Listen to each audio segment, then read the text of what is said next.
cities are bustling with economic activities. Each day a new mall is being inaugurated. High-tech hospitals are being built. There are better and more roads, more restaurants, more cars, more people, more prosperity, and more poverty. Estimates suggest that rapid urbanization will cause an explosion of the urban population and urban poverty. Today, more than 50% of the world's population lives in urban areas.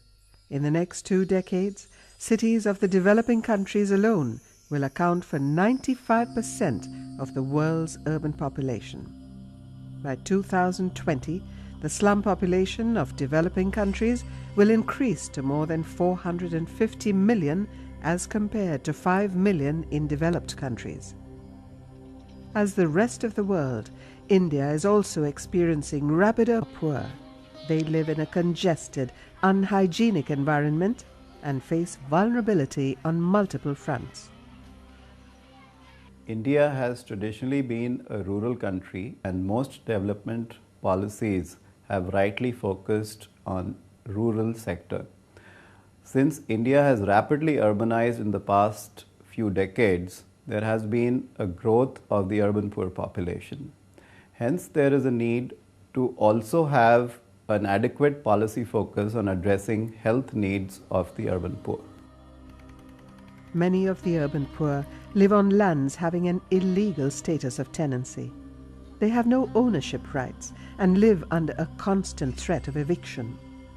This illegal status puts them outside the purview of the official enumeration systems, the health planners, and the civic and health services, compromising their entitlement to water, sanitation, housing, education, and health care, and resulting in high prevalence of diseases among the urban poor.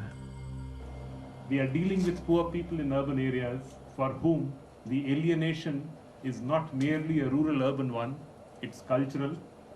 It's in many ways a sense of rootlessness where you suddenly come to an urban area and for a struggling daily wager, and as the NSSO data on employment and others are revealing, the informal, while there are more opportunities for work, there is also a larger informalization of the workforce. And if there is a larger informalization of the workforce, clearly a lot more needs, including health needs, need priority attention. What we have today in urban areas with the initiatives of the state governments, the local governments, the central government, are clearly not sufficient or adequate to address the problems of urban poor.